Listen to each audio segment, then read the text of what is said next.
I think we are live. I'm going to check here in just a moment on my device.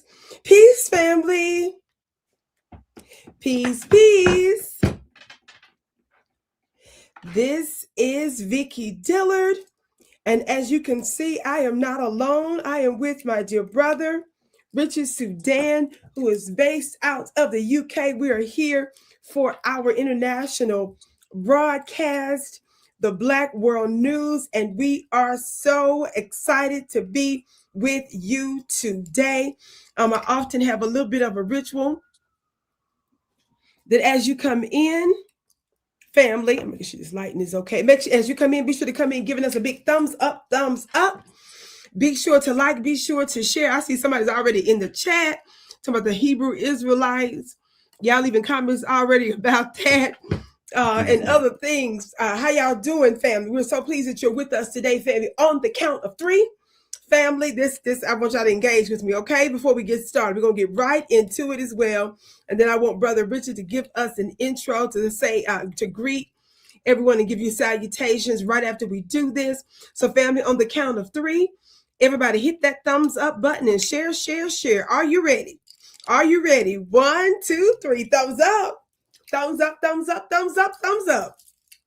Thumbs up, thumbs up, thumbs up, thumbs up. Share, share, share. Share, share, share, share. Thank you so very much. And family, I want we ask that you do that, just a little bit of background, because in modern media, especially online media, it makes it more likely that other folks will know that we're here, meaning it will send out, it's supposed to send out, let's say that, notifications because of the engagement. Of course, they have a thing now on some of these platforms like YouTube called hyping. So whatever that is, y'all hyping. Thank you so very much. Brother Richard Sudan, please greet the people. Tell us how you're doing and what you've been up to. Yes, peace and love, Vicki. Always a pleasure and honor to be here with you in this space. And peace and love to the family across the world, especially the dear FBA family in the US. We appreciate your support, your love. Vicki and I, as you know, are on this venture together, trying to build. We are building one of the most unique podcast experiences in the world. We're in the developmental stages, but this is going to be one to watch. This is a unique perspective. I promise you, you're not going to get anywhere else. You already know about Vicki. Most of you probably know about me. Keeping an eye on things in the UK and around Europe, and we're connecting the dots, Vicki and I, between here and across the pond. And we really rely on your support. We're not just saying this. It's like we all know about the ongoing censorship, how the algorithms work, but particularly for Black broadcasters, we are really up against it. So we really rely on the grassroots support as ever. With that enough said, we got some amazing topics we need to get into. So I'll hand over to you, Vicki, to let you introduce the first topic. Absolutely. And that was absolutely amazing intro there, Brother Richard. So family, listen, today we put out, we wanted to discuss with you a couple things. Number one, we wanted to discuss, we want to follow up with you on what's been happening with Mexico. Did you all know? And I know that we ain't been hearing a whole lot about Epstein stuff now in mainstream media anymore, even though they weren't talking about it in detail like they should. And the only reason why mainstream media, especially in America, even discuss it even a little bit is because it was absolutely impossible for them not to, because so many folks on both sides of the aisle of all, people groups, demographics, nations and people were discussing it in one way or another. So mainstream media certainly discussed it, but they did it in a way that didn't really implicate the powers that be. They were just throwing out the title of Epstein as if it was a type of palace intrigue, you understand? So now we are not even hardly hearing anything related to that. There certainly has not been in the United States any accountability substantively whatsoever. And not only are we talking about there have been no indictments and no trial set, but what precedes that, investigations, right? So we haven't been hearing a lot about the Epstein stuff, but guess what? Mexico, shout out to them with all the crazy stuff that we tend to hear, right? About people that are in South America, anytime we talk about things related to Hispanic people, Latino people, it's always within a negative connotation, within a negative context, right? And so it's never about the fact that they're actually looking to hold, meaning their attorneys general, accountable for what's happening with the Epstein stuff.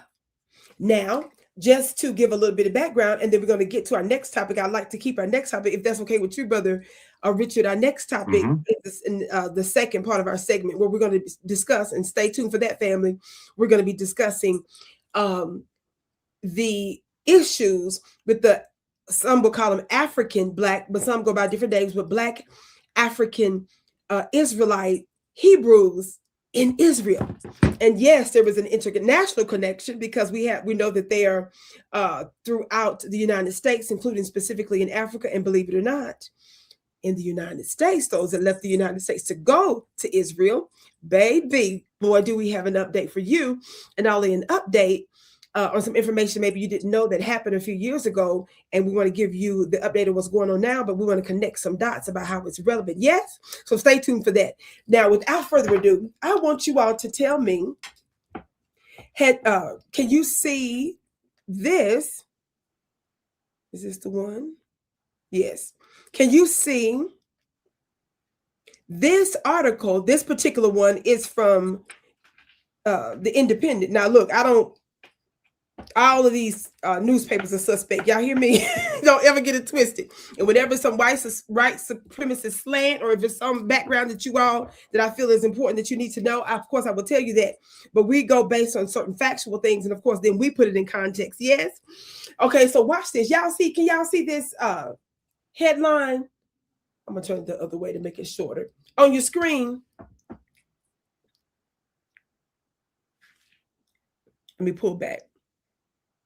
Can y'all see that there? That's from the Independent. Of course, there are other mainstream publications that have discussed this as well, but I want you to know what I'm reading. Y'all see the date on that? That was just a few days ago. So I'm giving you the latest. Yes? Y'all said yes. Y'all saying yes in the chat. Ashe. What does it say? Trump's D0J is stonewalling New Mexico's Jeffrey Epstein investigation, state attorney general says. Now, I'm just going to read a little bit of facts, and then I want you to jump in, Brother Richard, and then we'll ping pong back and forth. Just a little bit of background. The Justice Department on Wednesday rejected New Mexico's demand for unredacted Jeffrey Epstein files, saying federal law prevents it from handing over millions of sensitive documents, deepening a bitter standoff over the disgraced financier's sprawling abuse network.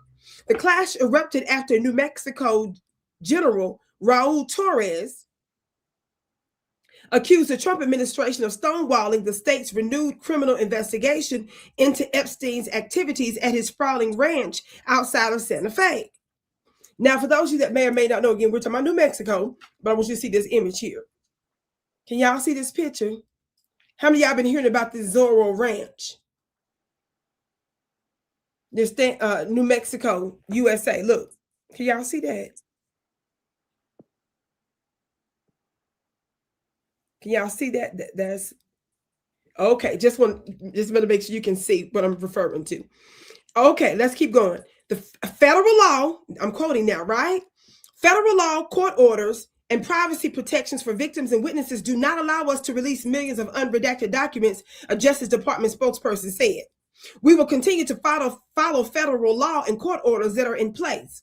Torres reopened the investigation in February, focusing on allegations that Epstein abused women and girls in his New Mexico ranch for nearly 3 decades.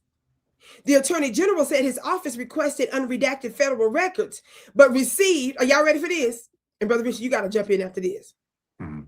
Only 31 pages.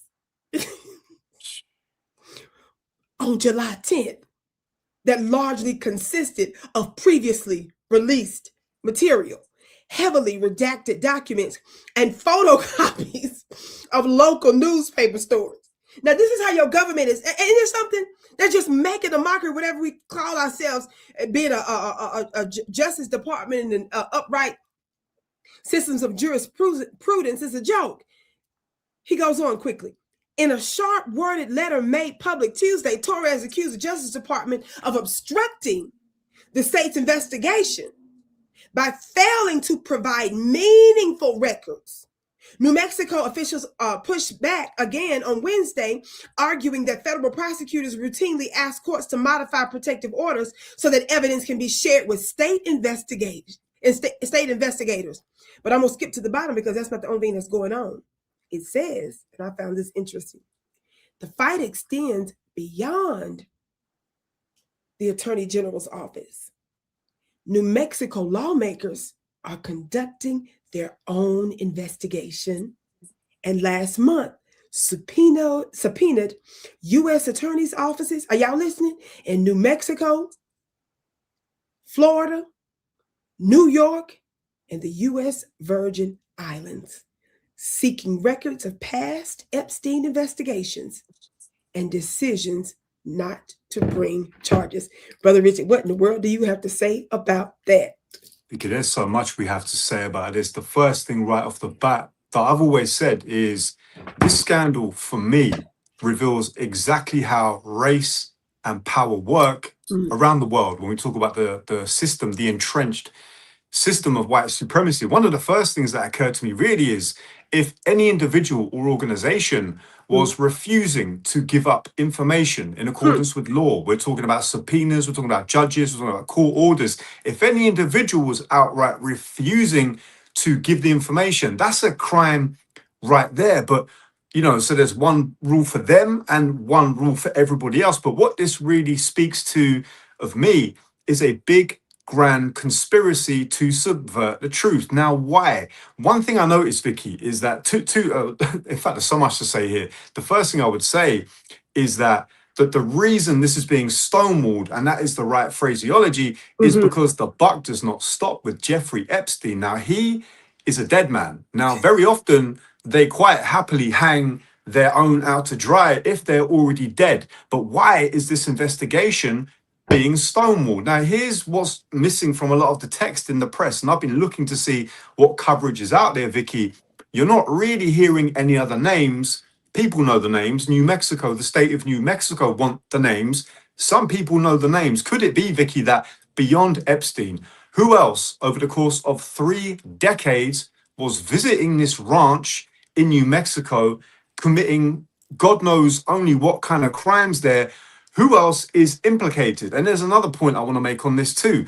I really and firmly believe this is not really an issue of one particular Justice Department. This is not an issue of Republican or Democrat. I firmly believe that whichever administration was in power right now, be it Democrats, be it independent, be it whomever, they will be absolutely blocking the truth coming to light. Now, bear in mind, for those watching, we're talking about a commission in New Mexico, funded to the tune of millions, granted subpoena power, and they are being blocked. It's not just a crime, it's morally repugnant. And the reality is, you know, and I'm not condoning, I'm going to use P. Diddy as the example, right? And I'm not condoning for 1 minute some of the stuff he's accused of, not for a second. But isn't it interesting that P. Diddy and the crimes he was accused of got not only arrested, convicted very, very quickly. For those watching, how many arrests have we seen regarding the Epstein files? Have there been any arrests? Because I haven't seen any. And I want to just link this globally for a second, Vicki, before I throw it back out to you. Please. Regarding the UK, the royal family is a white, powerful institution that was built off the back of slavery and the forced labor and subjugation and exploitation of people of color generally around the world. Prince Andrew, who has now basically been kicked out of the royal family, there were new images of him doing God knows what with children a few months ago. It barely made the headlines because, of course, the war with Iran, or the war on Iran, ensued. But really and truly, these people are closing ranks and protecting each other. And I don't care if we're talking about judges, we're talking about district attorneys, police forces, people in government. There is a wholesale conspiracy to prevent the facts of this case coming to the light. But it says something that, you know, the organization in New Mexico is having to make noise about this. What are these people hiding? We're talking about millions and millions of files that they should have the right to examine. And what I'm really interested in beyond Epstein is what this information would reveal about other individuals that have visited this place, for sure, because we've seen all kinds of names, Vicki, thrown into the mix in this scandal. And we saw even the likes of Elon Musk begging to go to the Epstein Island. No one's really talking about this ranch, which Epstein was visiting for 3 decades. And if you can imagine the exploitation that went on in Florida and elsewhere, you know, with the kind of racial and kind of social and class dynamics regarding New Mexico, I wonder what was going on there, because I would imagine it was probably the worst of the worst was happening there. So yeah, I mean, this is you know, this reveals how this wicked power system operates, because if these people carrying out these crimes were black, they'd already be in jail already. Never mind being arrested, they'd all be in jail, you know. But here it is, a predominantly white male exploitation network, the scope and likes of which we've never seen before in recorded history. Not a single arrest, not a single arrest. Never mind arrest. New Mexico cannot even get the paperwork. They cannot even get the files. You know, so what is going on here, Vicki, is anybody's guess. Yes, sir. Yes, sir. And oh my goodness, you made so many very, very powerful points. And you're right. A lot of those recent images that you were talking about from the prince, you're right. It didn't make headlines hardly in the United States, certainly in any way that would resonate with the people. And the other thing that I wanted to say too is the reason why New Mexico, even though in the United States, but see, New Mexico, and let's keep it real, in the minds of a lot of America, is Mexico. Yeah. Now let me tell you why. We're not talking about just territorial and tribal old school issues. No, I'm saying that because New Mexico, of course, literally touches Mexico, right? Mexico. But what has been happening a lot, right? What's been happening a lot is we've been doing a whole lot of fighting with Mexico publicly. That's been making mainstream news. We've been doing a whole lot of fighting with Mexico. Mexico's new president there. We've been mess making and meddling in a whole lot of their business. And folks didn't know that with this last election in the country of Mexico, that the United States was mess making over there. And even though the current president, Ms. Sheinbaum, I think she's Jewish, believe it or not, but she has been in lockstep in a lot of ways with her predecessor. And a lot of folks had made the news that Mexico, believe it or not, they've been the quality of living amongst the average Mexicans, it's better. There are a lot of gains that have been taking place. There are some conversations. The new president is said to even wiping out or having conversations about, I got to follow up on the latest of that, but they were certainly having conversations, y'all ain't ready for this, about actually wiping out certain mortgages related to the economic crisis to actually balance it, because somewhere or another, based on some of the stuff that I was reading, by getting rid of actual certain usury and mortgage and interest things related to some of their citizens, it would actually help the economy even better. But not only that, Mexico has also been a big player for China and a lot of other stuff, because some of us don't know that they have a lot of resources over there. Why am I bringing this up in the context of that? You know, when Trump was in office, he was tripping over cartels. Do you remember hearing about that? Not only in Argentina, Venezuela and all that, but they were making a big deal and start throwing stuff out in the media, because that's how you know they're getting ready to take some action and mess making every time they saying, oh, we told her that they need to get this under control with the cartels. And baby, that's not the issue. In my opinion, the United States is tripping with some of these countries and related to them claiming issues with the cartels and issues with drug trafficking, is because actually those so-called drug dealers and traffickers are actually U.S. competition. Why do I say that? When you look at Marco Rubio's history, you know his nickname amongst the people is called Narco Rubio. Y'all know that, right? Look, if you look it up right now, I promise you, you're going to see something that doesn't just call him Marco Rubio, baby. It's out in the press that he is Narco Rubio. Now, I was covering Marco Rubio a long time ago. You know why, brother Richard? Let me see if I can pull this up. Before he became the state secretary of state, I was posting this sometime back to remind folks because we so easily forget. Watch this.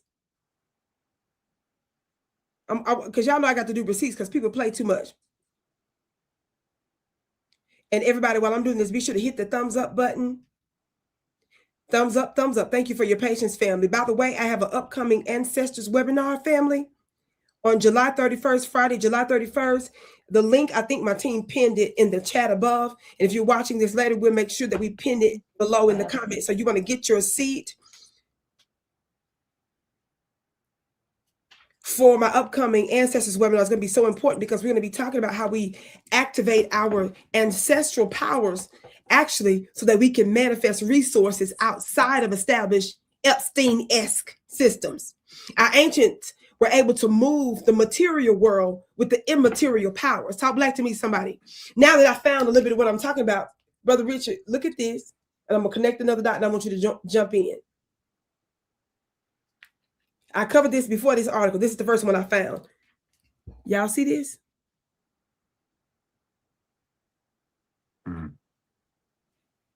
Family, can y'all see this? It says every Democrat who voted to confirm Marco Rubio should apologize. Connecticut Senator says Chris Murphy announced prior to Tuesday night's joint address to Congress that he would not be participating in the glorified campaign rally for Donald Trump. Fed up with President's self-serving embrace of authoritarianism abroad and oligarchy at home, the Democratic senator signaled that he was not going to sit in the audience at the Capitol and pretend that things were normal. It was the right decision. But that's just the beginning of Murphy's rejection of complacent responses to the new administration. Y'all listen. The senator understands that it's not enough for Democrats simply to refuse to sit in cushioned seats. I'm going to skip past this because I was actually looking for another article, but I think it's going to say the same thing that I was trying to show you before. Here it is. It says Democrats have to recognize that everything and everyone associated with Trump and Musk becomes an extension of their wrecking crew approach to governing. Once we again read about Democrats, why? The article goes on to say, and Murphy appears to be understanding more quickly that many of his colleagues, as evident by his acknowledgement this weekend that he was wrong to support Trump's nomination of former Florida Senator Marco Rubio as Secretary of State. Unlike most of Trump's nominees who have experienced at least some pushback from Senate Democrats, y'all listen good, even in some cases Republicans, Rubio's nomination was rapidly approved. Y'all ready for this? Look at the screen. By a 99-0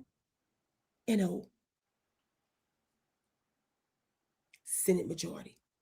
That means, Brother Richard, all the Democrats voted for Marco Rubio, and he was expressing anti-Venezuelan, anti-Cuba, pro-imperialist sentiments long before he ever got there. I think even Hillary Clinton was before him, if I remember correctly, along with every Republican who voted. The entire Democrat caucus somehow convinced itself that their wildly ambitious colleague from Florida would become a man of conscience upon his swearing in as the nation's top diplomat. Now, I know y'all are saying, Vicki, why are you bringing this up in the context of this? New Mexico versus Mexico. Because they're tangential to each other. And I believe because it's an ever remember a minute ago you said that we might find it interesting about who else visited that ranch. Not only that, because there's I believe that their security and some of their governing has to be worked with Mexico, the country, because they're right there on the border. And I believe that there is knowledge that both New Mexico and Mexico has on each other. You ready for this? And this is Vicki's opinion. I'm always clear that this is my opinion. I believe that some of the officials in both New Mexico and Mexico are actually friendly with each other, respectful of each other. And I'm not saying that they are sharing classified information or sensitive information that should not be shared between two different territories and nations or people. But I'm saying that I believe some of the pushback is too because we know that the story of the cartels, where I brought up all that stuff about the cartels and Trump, he's blustering about that with Mexico and all this. I believe he knows that there was a connection there and that it would be absolutely inevitable not to trigger some information, some knowledge, something specifically related to the country of Mexico. Do y'all understand what I'm trying to say by connecting some dots here with that? I'm saying that because there has to be a level of cooperation just by the fact that they share a border, and also that there are some other intermixing and inevitable entwining of peoples. I believe that's another thing, that another reason why the DOJ is being is stonewalling and sabotaging, based on what the Attorney General said, their efforts to retrieve more information. What do you have to say about that, or even something else, Brother Richard? Yeah, this for me is how power really works. You know, who are the real gangsters? What is the real cartel? Because for me, the real gangsters and cartels, you know, they wear suits and ties. They are fast tracked to positions by Democrats and Republicans, and they will pass legislation or bypass Congress or bypass Parliament, and they will take over your entire country. These are the real gangsters. The real gangsters are in suits and ties. And you know, Vicky, again, this is speculation. This is my opinion. Yes. But when we think about the Epstein scandal, it isn't just the heinous crimes they were committing against girls, women, and boys. Yes. The circles of power in which they moved were very much part of what I would say is the next plan to power grab and control the rest of us. Now, when we think about the amalgamation, for example, of the Israeli forces, the American armed forces, when we think about the big tech bosses who are controlling AI, I really believe, Vicky, that, you know, part of what we're living through now is either intentionally or indirectly a test to see how the public are going to react. Because this is such a scandal of such massive, massive proportions. In another parallel universe somewhere, people are holding pitchforks and are baying at the gates of the White House. They are baying at the gates of Downing Street. They are demanding a political revolution, but the public by and large are just sitting there like this, soaking up one distraction after another. Say it. And regarding New Mexico and the you know, the stonewalling of the information they are demanding and are entitled to, the AG, the Attorney General of the state of New Mexico, has demanded the files like 5 or 6 times since the beginning of this year, and it's going back and forth. And you know, the Trump Department of Justice, yeah, we're going to give the information. Where is it? Where is it? They're demanding it, and it's not there. Now, I think when we consider how, and again, I don't want to make it just about the American government. Yeah. This applies to the UK government and European governments. But look at how Trump has been manipulating the markets regarding this conflict with Iran, openly, cynically, like unabashed, to everyone's face, and not a thing has been done. I mean, perhaps that might change in November. I don't know, the midterms. I'm interested to get your view on what's going to happen regarding that, Vicky. But, you know, we think about Trump, the administration, people like Marco Rubio, you know, what they've been doing in the Caribbean. And don't forget the mysterious bombing of the Nord Stream pipeline in Europe, which I think was last year. This is all about the control of resources, the control of the public, and also the control of communication. I don't mean to go off on a tangent, but when we see what's happening regarding TikTok and other social media platforms in the UK, they've been talking about legislation on the face of it to protect kids from the internet. But what it's really about is giving the state, the government, a back door into people's privacy, people's conversation, people's dialogue, people's messaging. And, you know, the story about the stonewalling of New Mexico is probably just the tip of the iceberg. Because these people, these, you know, powerful people, these white supremacists and their friends, the world is like their playground. Literally, the world is like their playground. And they look at us like cannon fodder or playthings, pieces to be moved around.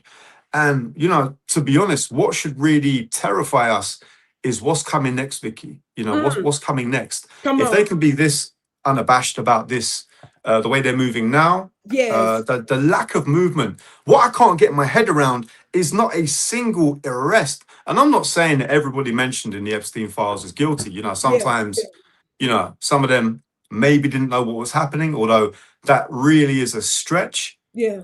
But the amount of people implicated potentially in government, in powerful positions, Yes. you know, in law, you know, it beggars belief there's not been one single arrest. And yet every now and again, Come on. there's a sacrificial lamb maybe wheeled out, but we haven't even really seen that with this. We saw, you know, Prince Andrew, for example, or formerly Prince Andrew, you know, he's been questioned. But how much more evidence do they need, Vicky? If this was you or me and photographs of people we know coming to light, they'd have been kicking in your door at 5 a.m. with a SWAT team and all the rest of it. But again, there's one rule for them and there's one rule for us. But I'll land on this point with this, Vicky. So I really believe that they want us to not really understand the power of our agency and the power of our voice. Never mind collective organized action. That's very important. Yes, but what really is a threat to them are conversations like these, the dialogues we can have, Vicky. Yes. You know, there's a topic you and I might touch on at some point as well. We were talking about a particular individual, and said individual is very mindful of the conversations happening in the background. You know what I mean? So we must never ever lose sight of our power and our agencies. Our ancestors went through too much for us to rest on our laurels and get comfortable in the situation. There's a lot we can do. I mean, if you just look really at the two examples, and I'll land on this, Vicky, you can jump in. If we think about the situation in Palestine and we think about the war waged on Iran, such is the power of conversation and utilizing our voices and sharing information and sharing agency. Most people around the world really are very clued up as to what the reality of the situation is. There's a massive disconnect between the mainstream media, what our governments are telling us, and what the vast majority of people around the world are really feeling. And we mustn't lose sight of that, Vicky. We have a lot more power than we realize. But if we let these people get away with this, they absolutely will. So we will have a responsibility to do whatever we can. Yeah, love to the ancestors. I see Ginger Newman. Yeah, love to the ancestors. Yeah, amen to that. Yes, I'm gonna hit the gavel on what you just said right there. Talk back to me. We had the whole court. That was powerful. And let me tell you something. The Nord Stream pipeline, for those of you that don't know what our brother is talking about, it is when I think it was around 2022. When the Nord Stream pipeline was actually a couple of different pipelines of Russia's pipeline that was sabotaged, that was blown up. And I say at the head by the United States. Now, why do I say by the United States and her the flunkies, the buddies? Now, of course, they end up putting it on the Ukrainian. But why do I say that? Before, for those of you that don't know, this is before the war, the recent war that started with Russia and Ukraine, right? But see, again, this is what we don't need to understand in the United States before we say any of this crazy stuff about Russia. And this is not about defending Russia in general, but we got to stick with the facts. Brother, just as a side note, and I'm gonna get back to this other thing so we can move to the next segment.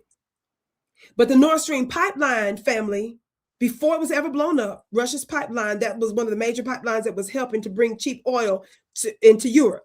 It was two different ones. One was blown up to smithereens to where they weren't able to repair it. The other one where they were able to repair. Before it was blown up, Joe Biden publicly said that was the intention of what they're going to do.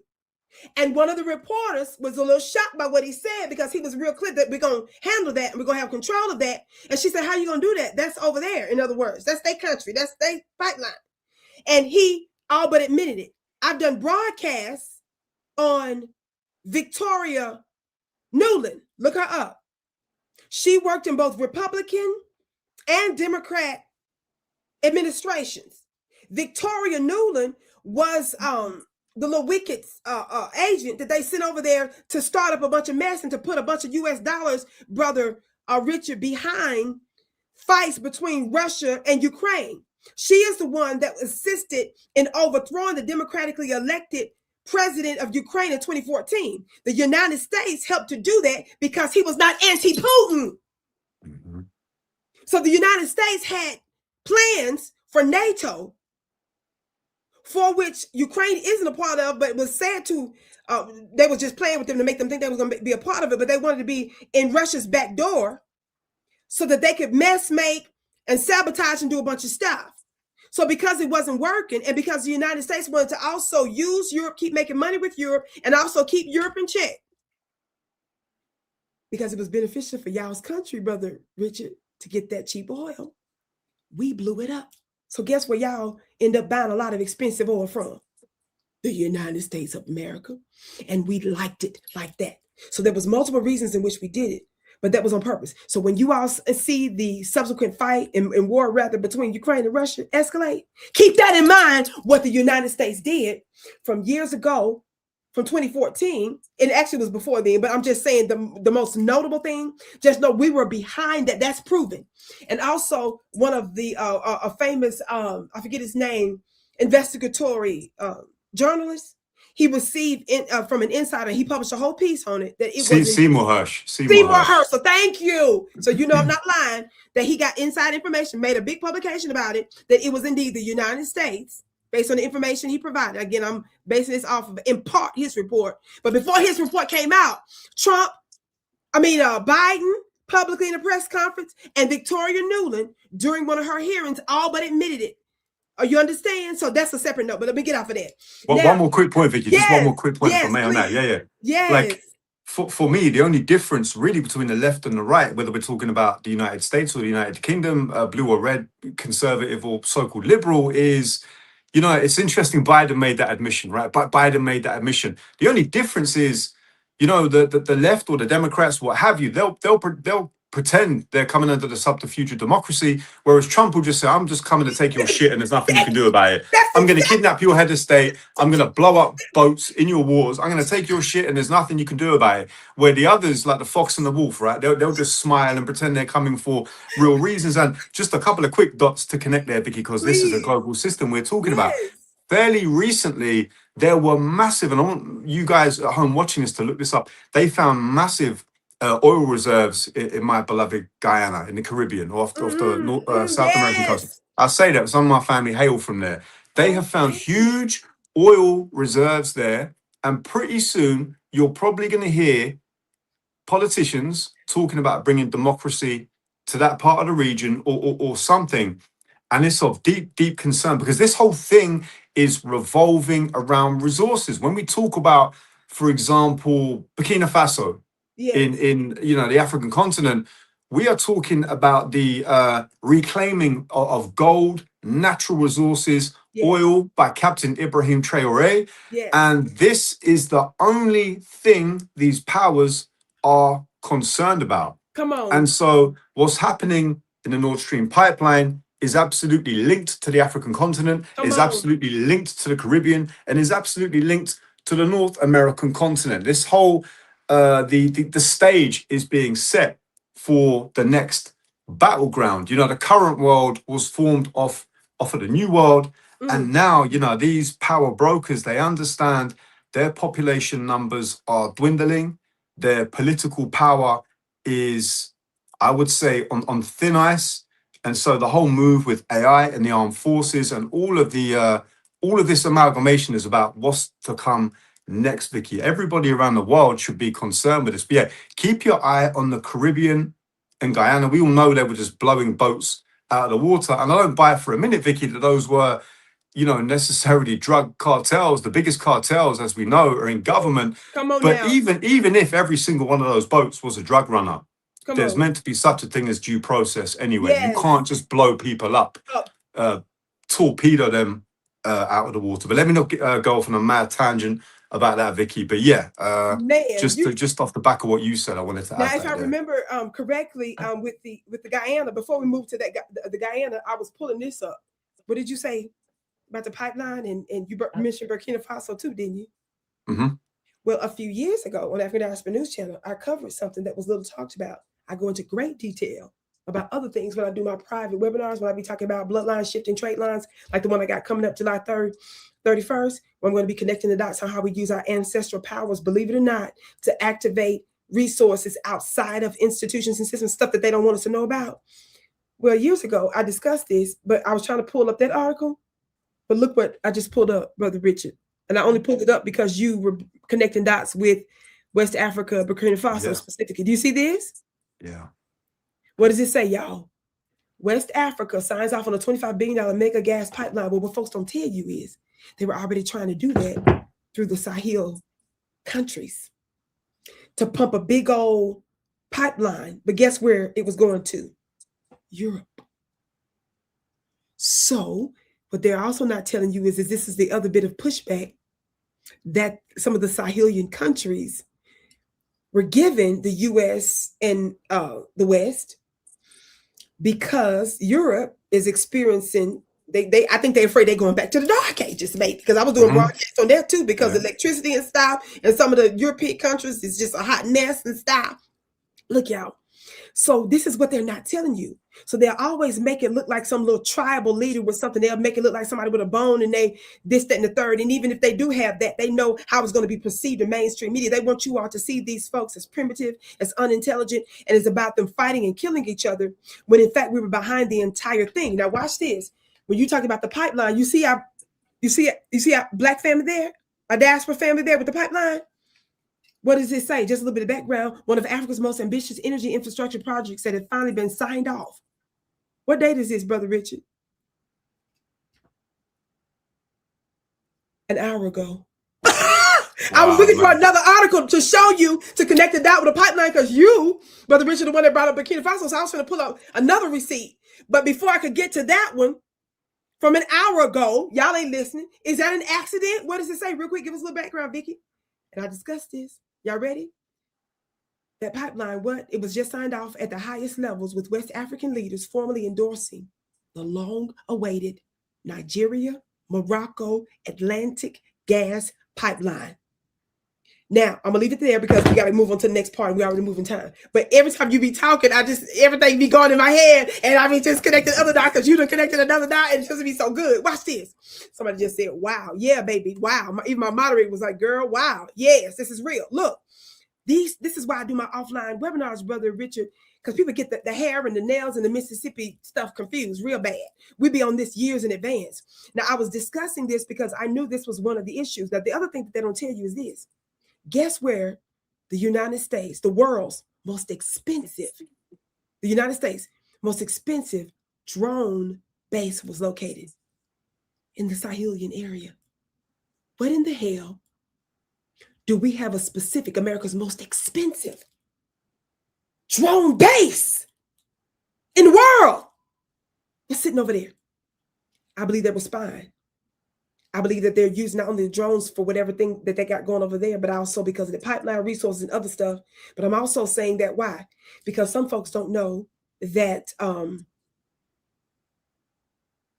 Eritrea, a little country that I knew hardly anything about a few years ago until Spirit divinely guided me to talk about it, and all of a sudden I found out all this crazy stuff. Watch this. Eritrea is right there next to Ethiopia. Some folks say they're pretty much the same people. They got their own freedom some years ago, some decades ago. But watch this. They did not get it at the same time some of their surrounding neighbors did. You know why? Because the United States used Eritrea for years as a spying hub against Vietnam. Did y'all know that?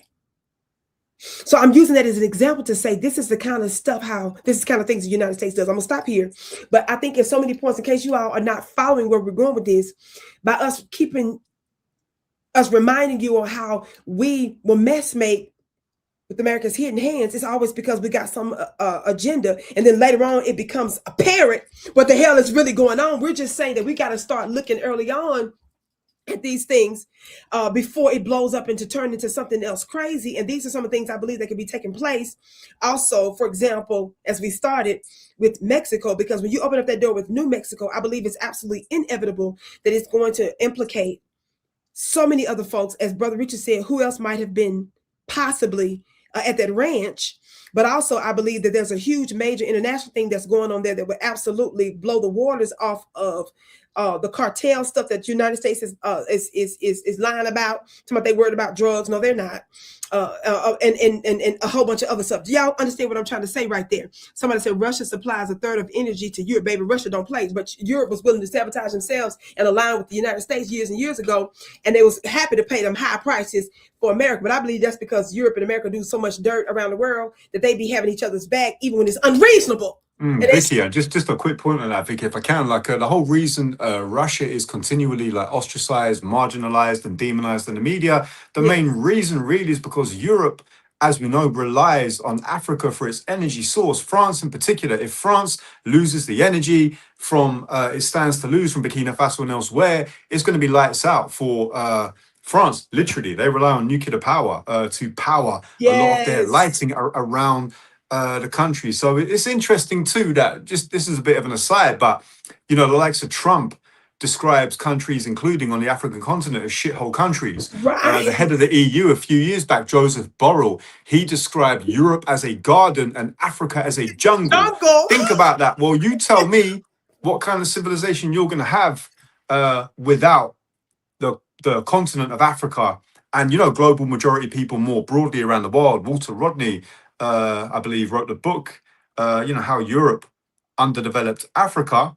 Well, now those chickens are coming home to roost. And, you know, really, you're seeing the, you know, Africa heading towards perhaps a new golden age eventually. That's kind of, I guess, up to people's opinions.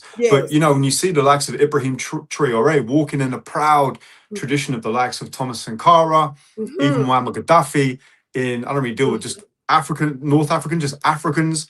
You know, this is this is the battleground, and I think most of what you see in the news is really formed around these European leaders and North America, the Anglo-American empires, understanding that, you know, unless they can ferment this power base in the African continent, in the Caribbean, their world is about to change very drastically. Yeah, boom. Lights out. I see the comment there from lights out. Yeah, because look, I said a long time ago, I said, look, Europe is scared they going back to the dark ages, baby. Because like I said, I was doing in-depth stuff on some of this stuff that I was seeing, and there wasn't nobody talking about it. And believe it or not, I found out that another large African platform, they actually took my story and did a piece on it because of the connections that I was drawing a couple of years ago, because it was already happening at that particular time. And again, this doesn't make the mainstream news, but yeah, one of the governments in one of the countries over there was telling the people not only about them not having heat because it was one of the coldest winters, but they was giving them instructions on how to do their curtains, how to bundle up. I said, oh Lord, not the bundle up. Vicki, honestly, I will be here for another 5 hours. If I start to list the way that Europe benefits from all of the things we melanated people bring to the table, we'll be here quite literally forever. And it was the Black Moors that dragged Europe out the doldrums, you know, taught them how to wash their behinds, brought them out of the diseases, taught them about irrigation, how to be a bit more civilized. And I think who knows, maybe we're going to see a reverse situation very, very soon. But even Vicki, again, I'll go off on a mad tangent, but you know, I can't help it. It's kind of relevant. You see the success of the England football team, right? The last few days, like England came third. This is a big deal for England, right? We always lose. But what I would say is that if you look at teams like France, you look at teams like England, like they literally would be nowhere were it not for the black players in their team. So from our intelligence, our food, our music, our ingenuity, the resources, all of these things make Europe what it is. So it's time for them to really humble themselves. And you know, I hope some new thinking emerges from North America, Europe, and the UK. But to be honest with you, Vicki, judging how a lot of these young people are carrying on, they're kind of got their head in the sand. You know, they need us. We don't really need them in the long term. So that's a fact. And I want to say this, and we're going to move on now, family, to the next segment about the Black Hebrew Israelites. Everybody, as you come in, be sure to hit that thumbs up button. My name is Vicki, Dillard, beloved. I am here, of course, out of the Wild Wild West, Colorado. But I was born and raised in Mississippi, baby. Born and raised with my brother based out of the UK, Brother Richard Sudan. And we are here doing our international podcast, our ongoing international podcast. We're so pleased that you are with us. We encourage you to hit that thumbs up button, share, hype. That way other folks will know that you're here. And for that, we say thank you so much. We're looking forward to expanding in the future, refining some things. But for now, baby, let's get the message out. And we're so pleased to do it. Yes. Also, another quick commercial. Thank you for your patience. Family, I see you, Mississippi. I see you, Mississippi. Thank you all for your patience with this. But I do want you all to know, because you only got about a week or so left, I'm doing my, it's been a couple of years since I did one, so it's been a long time, how bloodlines shift trade lines. Now, I've done that before under many names, how bloodlines shift trade lines, but I'm talking about I haven't done a specific ancestors webinar. In that webinar, for those of you that don't know, I'm going to provide you with information, historical information about how our bloodlines, our melanated family as well, dominated markets. Not just in modern day, the way we see stuff played out today. There was another way we were able to generate resources, but it first started, watch this, spiritually, ancestrally. So I don't care, because who is Vicki? Vicki, you ain't no Wall Street insider. Vicki, you ain't no, you don't teach stocks and IRA. Hell no, I don't. And I'll never get it twisted. I start from the jump. I'm a nobody. And with this nobody, I'm going to give you transmissions from my spiritual team that's going to give you not only historical information, but also actual rituals. You're going to be joining a collective ceremony. Some of you all have been dealing with ancestor curses. There are unexplained blockages that some of you all have been dealing with. This is for you. It's the beginning. The way the world is working now, so often, Brother Richard, we try to affect the natural, but we don't properly calibrate our spiritual. But you cannot be, I don't care what your background is, I don't care what your religion is. It is impossible not to say that Black folks are spiritual and vibrational and energetic. That is absolutely undeniable. But I am suggesting to you that a part of your spiritual and ancestral lineage, that you have to get that in order first, so that we can affect certain outcomes in our lives. I want to talk about that, how we've done throughout civilization, some of the golden ages that the world experienced, including something that you alluded to a minute ago when we taught, the more specifically taught the Europeans how to wash their behinds, reading, culture, and so many other things. But there was a spiritual backing to that. We're going to get into that. But we're going to do a ceremony so that we can begin to address certain curses. There are some things that some of our families have come through that some folks are actually embarrassed about, humiliated about. If we're going to keep it real, because I'm a spiritualist, some of you know that you've done something that you shouldn't have been doing. You want to be there. The link is above, VickiPlanet.com, because we want to recalibrate that. So we're going to start with ourselves first so that we can begin to see shifts in our lives. We don't do things like everybody else. Watch this. I wanted to show you this before we move to the next topic, so I don't want nobody to think that I was making that up when I said Marco Rubio had a history, his whole family. Here's a receipt from 2015. You can dig. It's not as easy to find nowadays. You see this article? I'm not going into it. I just want to show people the receipts just in case if you watch the whole podcast, you'd be like, why did Vicki say that he got a nickname Narco Rubio? If you go, I'm gonna leave it alone, kid. But just so you know, I'll just be saying stuff. Y'all always get the hair and the nails twisted real bad. But anyway, that's about the drug smuggling case that brought anguish to Marco Rubio's family. It's a lot deeper than even what the article says. But anyway, you can do that on your own. Yes, let's move on. Brother Richard. Now, this topic right here, baby. Y'all ready for this? Okay. Now, family, this has been going on for actually a few years, this next topic. Now, I'm going to bring up this one article. This one is actually from 2023. So this one's actually not too long ago. Fairly recent, but we're going to tell you why we're bringing it up in recent times. Yes. And we want to connect some dots as we always do. Now, for some of you that may not know this is VOA, Voice of America article. Y'all see that headline from 2023? Again, that's not that long ago, but they've been dealing with these issues over there in Israel with Black Hebrew Israelites, Black African Hebrew Israelites. There are different names for them, but anyway, generally speaking, look at this. Now, this particular article that I'm reading from now says Black Hebrews in Israel face threat of deportation. Just a little background. It says for 2 years, Tavet Israel and dozens of other residents of the Village of Peace have lived in fear. Demona, and I want y'all to listen real good. And Brother Rich, you can be like, Lord, Vicki, what in the world? He know I'd be going all over the place, but it's his fault too because he be doing the same thing. I'm blaming him. Y'all see Dimona, Israel? Can y'all see that on the screen? That's a side note. But Dimona is actually, beloved family, what they didn't tell you early on in the Iran, when Trump and them started escalating the war with Iran, it is said that in Dimona, that's where allegedly, some of the nuclear weapons were actually. And they said that Israel was actually situating, y'all ready for this? Some of their nuclear weapons or the possibility of those, or something related thereto, those certain weapons, nuclear weapons, under the so-called Third Temple construction area in Dimona. That's what's so strange. I want y'all to just keep that in the back of y'all's head. Back to the Black Israelites. Dimona, a city on the edge, and of course this article is not talking about that. I'm just telling you just in general what stuff that I've read over time and just connecting these dots. Dimona, a city on the edge of the nation of Israel's Negev desert, has been her home for 24 years, this specific person they're talking about. Her 8 children were born here and no other country. Now she and 44 other undocumented members of the African Hebrew Israelites of Jerusalem, that's an official term this particular article is talking about, face deportation. Receiving the order to leave 2 years ago was a, quote, moment of disbelief for Israel. 53. I feel like the government has been merciless to me, merciless to me and my children. The Hebrew Israelites, it says, as the spiritual community's members are commonly known, first made their way to Israel from the United States in the 1960s. I'm going to say it again in case I said it too fast. The Black Hebrews,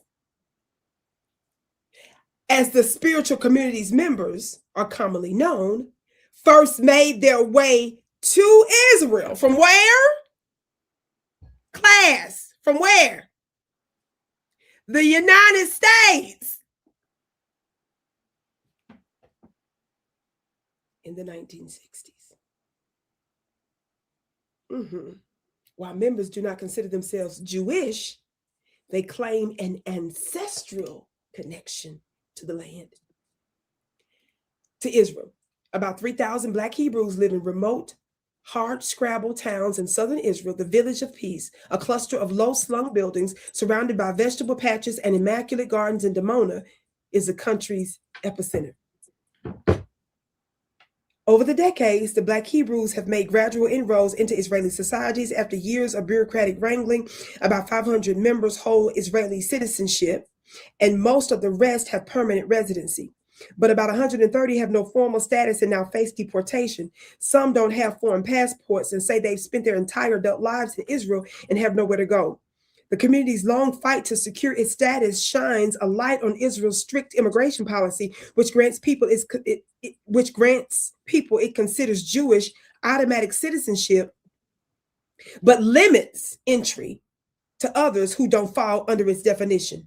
The African Hebrew Israelites, I'm almost finished, are one of a constellation of Black religious groups in the U.S. that emerged in the late 19th and 20th centuries and encompass a wide spectrum of Christian and Jewish-inspired beliefs. In fact, when I posted some time back, Brother Richard, leading up to one of my other webinars, I posted a shofar that was in Chicago from the one of the Black Hebrew Israelite groups, and I took that picture from the Black Museum in DC when I was there around the time I was doing the reparations rally. Not that same day, but around the time that I was there, I made my trip to the African Museum there in Washington DC, and I was taking photos inside of the museum, and that was one of the shofars that was from Chicago.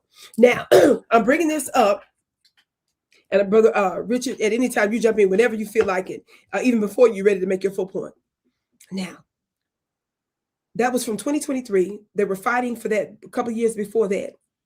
Two things. Number one, my most recent information, I still got to follow up on some of this because it's not exactly clear. But for the most part, I believe that some of them were able to find some level of resolve, or at least a temporary resolve to stay there, my understanding, even though some I was told were still expelled for different reasons. So that's the latest for those of you that may or may not know. Whoever just said this, you know exactly what you're talking about. They banned DNA to hell. Yeah, they banned it, baby. Yes, hell yeah, they banned. And Richard, don't make me start telling Richard to start talking to us about the skin and stuff. Yeah, I mean, Don't make me get into that because I'm gonna get real messy now. But but yeah, it's another reminder, Vicky, that this brutal, illegal colonial project imposed on the people of Palestine, known as Israel, the only religion it follows is white supremacy. Mhm. Because, and there's so many dynamics to unpack with this. How to put it very plainly, you know, black people are the original everything. Huh. Black people, the black woman is the mother of civilization, Oh, and shame. all the other hues and colors and complexions followed after that. But I say that Yes. to say this: if Yes. anybody has a right to be in that land, it's black people and people of color. Come It's on. the Europeans, you know, under the leadership of the Polish immigrant known as Netanyahu, whose real name was Milkowski. Come on. These people are the real imposters, and we know that the only currency they understand is white supremacy, because again, these people are in fear of genetic annihilation. It's not enough that they've imposed themselves on the original people of the land. If Jesus was alive today, black Jesus, and we know that Jesus and his family were black because the Bible tells us, David, the Song of Solomon, I am black and I am handsome, Rahab, the Harlow, these people were black, or certainly not European looking. I'm not really going to get into that point, but Yes. the you know, underscoring of this is these people call themselves God's chosen people, but to me, without saying it, the opposite is truly true. Come Because, on. you know, imagine these people you know, coming to a country, many of them fleeing civil war. And there's another dynamic I need to get into in just a moment about this, Vicky. But on the Yes. surface of it, fleeing civil wars and other situations, sometimes which Israel has had a hand in, and they get to Israel thinking, yep, I'm going to be safe, a Mm. safe haven for my people, my faith, whether you call yourself a Jew or a Hebrew. And they Mm. very quickly find themselves forced into the most the what's the word I'm looking for? They're forced to live in slums in South Tel Aviv. They experience police brutality at the hands of the state. Yeah. You know, women were forcibly sterilized, and so these are a godless people denying refuge to people that absolutely identify with that country. I mean, there's another interesting dynamic there, Vicky. As you know, I was on a Mm. flotilla some years ago Yes. on a boat. We got as far as we could see Gaza, and then we got arrested at sea, and Mm. we went to the prison. You know, we were in prison for about a week, but unfortunately, you know, some of the people that had swallowed that toxic Kool-Aid of white supremacist ideology, it was generally the black and non-white guards who had Mm. amalgamated into the Israeli armed forces. And you know, it's not just in Israel, we see this. Many of the people that look like us from our communities, they get a particular proximity to power, and it Facts. kind of you know, it intoxicates them, and you see that too. But the broader point really Mm. which we're speaking to is the fact that, you know, black people are viewed as a demographic threat to Israel. Yeah. Now, why would it matter if it truly is, as they frame it, a safe haven, or, you know, the only Jewish state? Because it's not really about that. These people have no problem butchering Christians, Come Muslims, on. and at times even taking out their own where necessary. Mhm. You Mm. know, can you imagine if any other country, Vicky, was forcibly sterilizing Come black on. Talk women? about that. I Talk mean, about I dare say it probably happened in the US. hell It yeah. probably happened. It happened all over. We know, but Israel is doing this now, or if it's not Yes. doing it, was doing it very, very recently. So That's right. I always say Israel is nothing more than an ethno-nationalist apartheid kleptocracy with no real legitimacy. Hmm. And actually, Vicky, what's kind of heartened me the last few years is I really believe that people are woken up to this fact about not just the genocide that Israel is carrying out, how it views black communities, but also the fact, you know, this is funded by our tax dollars and our Exactly. UK tax pounds. We are literally bankrolling this oppression. Yes. But yeah, it's a bitter irony that the original people from that land are simply not able to be there. They are not, in fact, not only not able to be there, they are viewed as less than human. And again, Vicky, you talked about a video that I did years and years ago, which is kind of like another weird twist of irony is that so much so are these people imposters in Israel. I'm not talking about all of them, because many of the Orthodox Jews that were there, they don't want Israel doing what it's doing. There are many Orthodox communities that come under the, they come under the brunt of the Israeli state. But really and truly, these people can't even handle the climate there. Many of these Europeans that immigrated to Israel, along with, I believe, Australia, has some of the highest rates of skin cancer in the world because they're God's chosen people. But apparently God didn't give them the melanin to deal with the land they're supposed to be from. Yeah. So look, brother, talk black to me. Let me tell you something. Even discussing that, let me tell you something. This was such powerful things. Y'all see me right here. Vicki Dillard here for African Diaspora News Channel. Thank you so much for tuning in. Peace, family. Vicki Dillard here for African Diaspora News Channel. Thank you so much for tuning in. Be sure to give the broadcast a big thumbs up and share.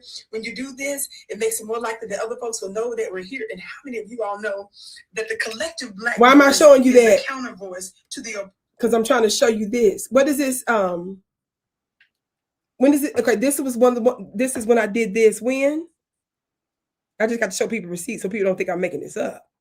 Was that 3 years ago, Vicki? You see that, right? August 2023. So right around the time, remember the other arc I showed you was from 2023. Remember a few minutes ago. So I was on top of this pretty early on when it started to hit, when they were supposed to be going to court and stuff about the African Black Hebrew Israelites in Israel, right? Facing deportation, right? And one of the things is when I did this piece on African Diaspora News Channel, it did very well, of course. 50-some thousand people was watching at least at that particular time. But I did this piece. Now, when this came across my feed, it wasn't because it was in mainstream news. See, the United States don't want Americans to know that they favorite ally is doing this. So I didn't find it that way. It was just some obscure thing. And actually, it was either NPR type, PBS type piece. But it wasn't very few people watched it. So when I looked at it and I was listening to their stories, when I did this piece that I just showed you, they reached out to me, and the clip that I had the editing team show, the gentleman there said that was me in the piece that was aired on African Diaspora News Channel that you covered. And they offered to provide me also other updates. I'm gonna leave that alone for now, just to simply say that this is something I've been interested in from pretty early on when they were going back and forth to court about these, in recent history, we should say, about these illegal unjust deportations, are specific of the Black ones that's there. But family are separate from the Black African Israelites, the African Black Hebrew Israelites. In addition, y'all know that there are Ethiopians and others that are supposed to be participating and benefiting from what Israel calls the return. I forget the official name of that, but they have a program about the official return, and those that are Black Jews that are of the Ethiopian nation, when they were coming, y'all know Israel left them hanging and didn't bring over those, I think it's an additional 250,000 or so others. And whoever just said this, in addition to the sterilizations they've been doing in recent years. So asking the United States of America, why in the hell are we doing that? Now, on top of that, to further mix the dynamic, in addition to those of us that are actually born in the United States going there, because we see an ancestral tie, the man to the land, as they say. Watch this. On top of that, the Israeli consul is secretly having meetings talking about how Black Americans are a threat to their nation and country. Oh, yeah. Oh, yeah. And the United States government. Can you imagine?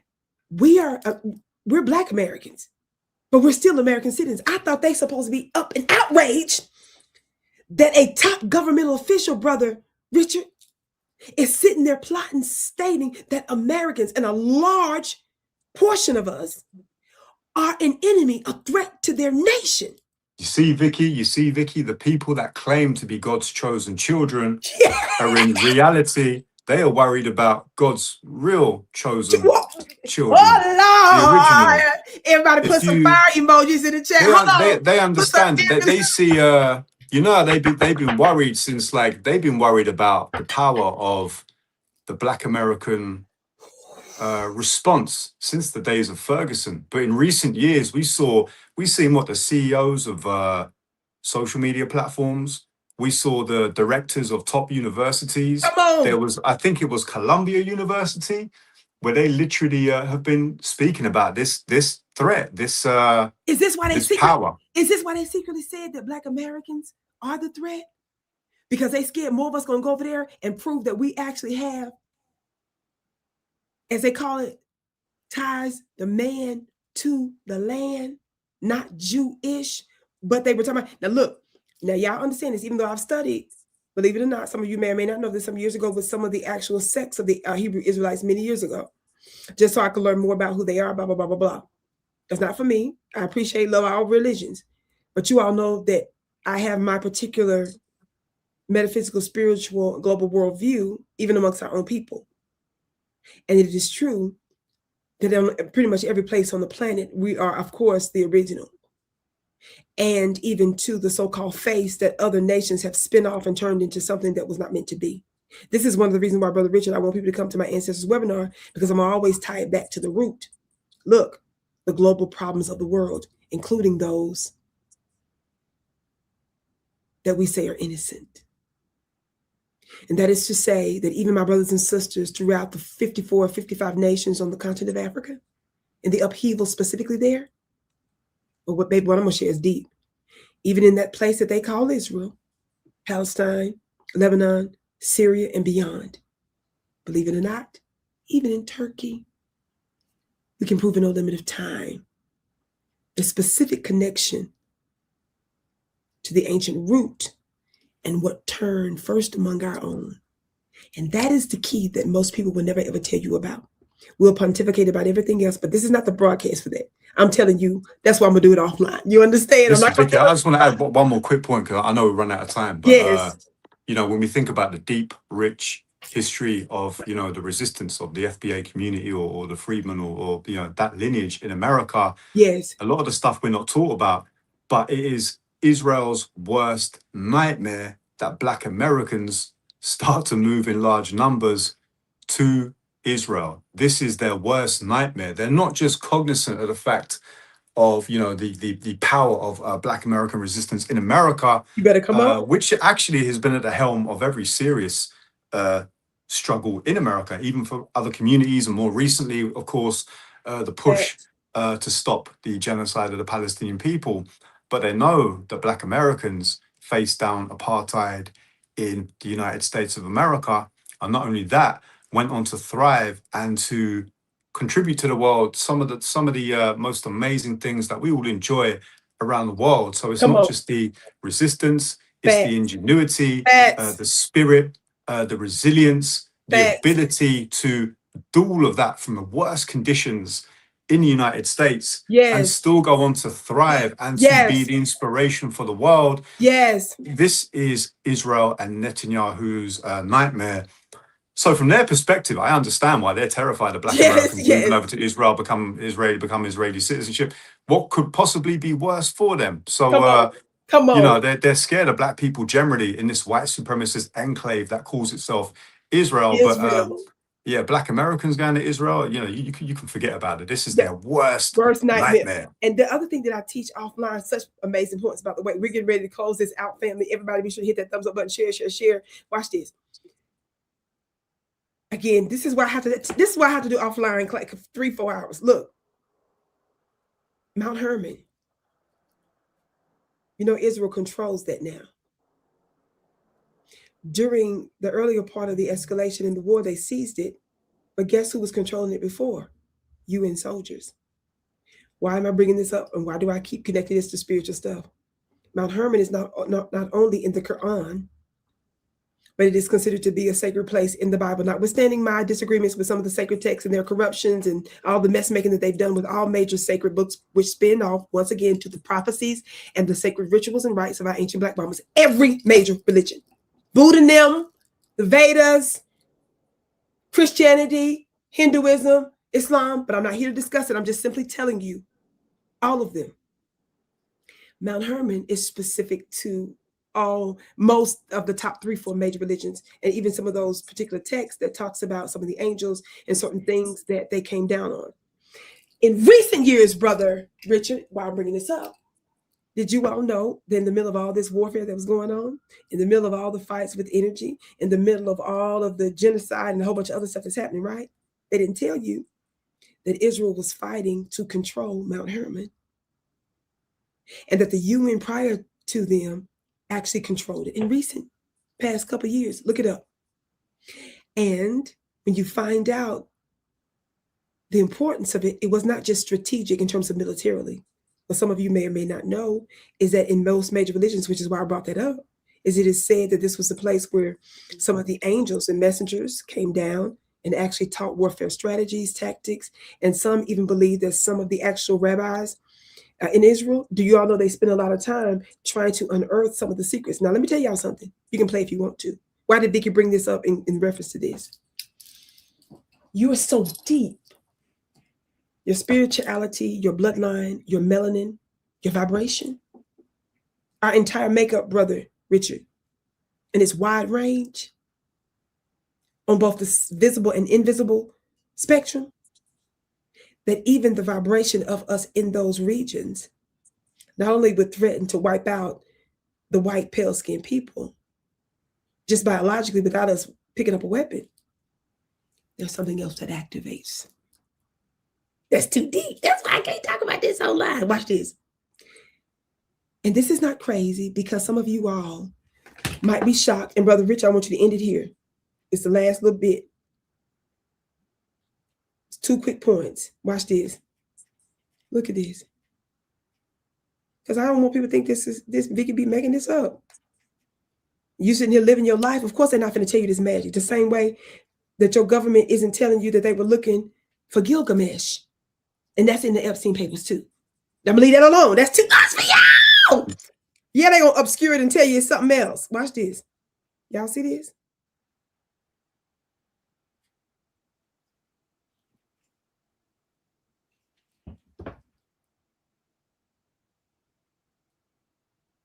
Can y'all see that one okay? Israel orders troops to remain in Syria buffer zone through winter. Or did it move to the other one? Yeah. Let me pull up what it says like this. Y'all see it? Israel is ordered to what? Order troops to stay there, Mount Hermon. Y'all see that? Here's another one. And again, there's lots of information that's out there on alternative sources, especially, but you're not going to hear this in mainstream media. During the fall of Bashir al-Assad, he said to now be in Russia. His father ran Syria for a minute. Syria, I talked about this offline, has this connection. You can hear the word Assyria in the word Syria. It's a corrupted, not somewhat of a corrupted or modified form of ancient Assyria, that whole region. Y'all see this from CNN? Look. Just want y'all to know I'm not making this up. These are things I talk about in my offline. We go deep, baby, and we connect dots that matter today. Why Israel captured Syria's tallest mountain, hours. You see that, brother Richard? Hours, not days. Hours after what? Look at them. I'm not telling you the real reason online. You got to come to my offline stuff. Look, hours. Israel wasted no time after Bashir al-Assad's fall to bomb all of Syria's military assets it wanted to keep out of the rebels' hands, striking nearly 500 targets, destroying the Navy, and taking out, it claims, 90% of Syria's known surface-to-air missiles. Watch this, and I'm done. But it is Israel's capture of Syria's highest peak, the Mount Hermon summit, that may prove among its lasting prizes, though officials have insisted that its occupation is temporary. That's a lie. They end up staying there after all. The highest place in the region, looking upon Lebanon, upon Syria, Israel, says Ephraim Inbar, director of Jerusalem's Institute for Strategy and Security, JISS, is strategically extremely important. There is no substitute for mountains. I'm gonna leave it alone, but I break down those details. I'm only saying, Brother Richard, because I was tripping too, to be honest, when I hear about Black Americans going back over there and how crazy this is. But at the same time, some people think it's crazy that those of us that were tortured in the United States and our ancestors that were enslaved here, beyond belief, that we're still here, and that everybody's not fleeing to Africa or the Caribbean or some other supremely melanated territory. Because there was something in us that says, damn it, y'all are all terrorists and devils, and we're meant to resist. And because you're a devil, does that mean that I'm not also supposed to lay claim to land that is mine, to make way for you? No, trick. I will war for that which does not belong to you. In that sense, I can get it, even though I got a greater point to all the religions, because every major religion, including, and I'm going to say this, and I got a lot of Hebrew Israelite supporters, and my brother Richard, I want you to end it now. But y'all still have an issue with the Black woman. You have an issue with women. Every major, every one of them, you want to stipulate things that stuff didn't even come from your asses. But you still want to dictate stuff. And you still want to put us in a secondary and a tertiary position. But we make men. And those of us who know that we have a uniquely divine assignment. Even though I never had no issue with no man telling me what to do. I was raised in the church, so it was not even a thing to where I was trying to be something. You understand? But that's not the point. I know for me, Brother Richard, and I want you to end it, I have a supernatural mandate, supernatural experiences and messages that came to me. So I don't give a damn whether I can deal with a man telling me what to do or not, or that I can deal with them being dominant in society and religion. That's not the point. The ancient mothers, they're ready to be reseated. The ancient mothers must be honored and remembered. And the world, the whole wide world, in every part of the world, under every name and under every people, is experiencing the turbulence, the tsunami, the tower, the trouble, until she's reseated. It will continue to experience this hell. And I always want to deal with the injustice like we do today in these different ways. But I'm always, in my private sessions in particular, want to break it down in great detail. But there is a root to all that we see happening, including some of the male, specifically Black Hebrew Israelites. Like it or lump it, say what you want. It is what the hell it is. Brother Richard, please tell us what you'd like to say before we go. Hey, this is why you need to support my dear sister Vicki. This is a unique perspective you're not going to hear anywhere else. I don't want to add too much really to what you just said, Vicki, except to say the war against Black people, the war against the mothers and fathers and the mothers of civilization is a global plague of epic proportions. We are talking about spiritual warfare, in my opinion too, and that's my opinion. Yes. But I don't know who said it, but I always hark back to this phrase.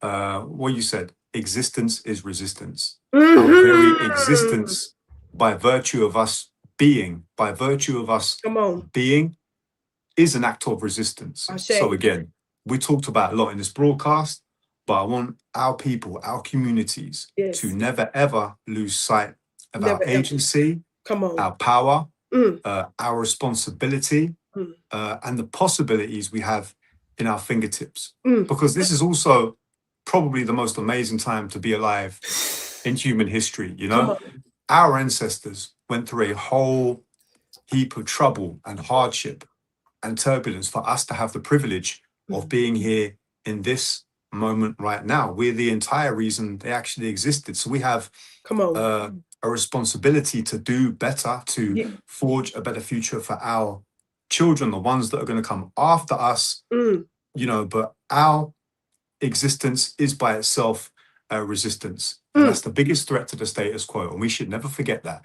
We have a innately ordained power. We are powerful beyond probably that which we can even comprehend or understand, Vicki. So I 100% support your message, Vicki. And yeah, and I appreciate everybody who's been watching this broadcast too. Please share the platform. Tell a friend, tell a friend. Promise you this platform's going to grow. Vicki and I are lining up some interesting, some amazing guests to bring into the fray. And I just appreciate every single one of you for tuning in, interacting. Even if you disagree with me, I appreciate the interaction. I appreciate your attention. I appreciate your listening. So yeah, please support me and Vicki. And yeah, family, take care out there as well. Take care out there. Yes. And be sure to give them Brother Richard your information, and next time we're together, we'll talk about this offline, but it would be interesting for us, Brother Richard, to discuss this too at one point, and we're gonna connect some dots here. You see this? Yes, ma'am. So we've been hearing about the March on March in South Africa, right? But one of the ministers of South Africa says that when the South African minister says about who's behind it, and it's some of the same people. So the uprising where they talking about their own blacks are xenophobic and they're fighting each other instead of their enemy, the imperialist enemy. One of the ministers over there said that we already know who it is, and they're connected even to some of the Israeli factions. So anyway, that might be a good thing for us to follow up on when we get a chance. And I would like to connect that to the fact that a few years ago, Brother Richard, can you see this? Again, this for next show, I'm saying, maybe, among others. Mm-hmm. You see that from, that was more than almost 2.5 years ago, actually. Wow. You see that? That's Dr. Naledi Pander. I was talking about that the U.S. Congress threatened her because she was one of the major forces, this Black woman, behind even taking Israel to the ICJ. Right. And so they wanted to threaten her, but that's not the only thing that I discussed related to her, Brother Richard. And again, this might be very interesting. Once again, I've done back too many to name. You see what's happening right now in South Africa, the March on March? Mm-hmm. You see the year I talked about this? This was actually more, on YouTube, whenever you see 1 year, it's actually way longer than that. Listen, Vicky, if we talk about this, we have to mention very briefly, I wouldn't feel comfortable if we didn't mention, the political persecution of Julius Malema. Economic freedom fighters in South Africa. Let's make sure they tried to convict this guy on a bullshit charge for firing a gun in public. But the truth of it is, I've written about this. They're punishing that man because he truly loves Black people, not just in his own country, but more broadly around the world. The real kind of Pan-Africanism I can get behind. Yeah. And they are persecuting this man for telling the truth and for wanting full economic independence for his people, but also, again, more broadly wanting to forge, links around the world. So more power to Julius Malema and his supporters. But yeah, Vicky, we definitely need to dive into South Africa a bit more. Look, we got to do that. So here, y'all know I'm gonna do receipts. You see this? Vicki Dillard on African Diaspora News. Who's that? Me? You see when that was? Look at the headline. You see the headline? You see, Sister Vicky's already ahead of the curve and halfway down the road. You see, Vicky's already on. Because that's an international publication. So when I saw it, I felt, and that's what I said in the thing. I said they're targeting him, but they do it in the newspaper, the international papers, so they can send the word out to all over the world. Yes. For those that's not in, if you're not a part of their little secret society or the little elite, they still got to get it out to the interrelated factions, right? That they need to be on code with whatever little secret agenda they got going on. So when they publish something, the powers that shouldn't be know how to read between the lines, even though it appeared to be one thing when we're reading it, they're actually hinting and dropping seeds. So when I saw that, I said, oh, hell no. I put that, I said, Western outlets suggest Julius Malema is the most dangerous man. I said, why in the world would they put that? And then now when you read through the actual article, they try to act like they tempered it a little bit and they're trying to blame it on this one and blame it on that one. But I knew when they put it there, just even that language and that being the cover, I knew damn well that they was coming real, real, real hard. We're going to stop there. But you're right, family. So y'all already got the preview of coming attractions with that one of our next broadcasts. So we definitely got to discuss those things. Yes, family, thank you all so much for tuning in.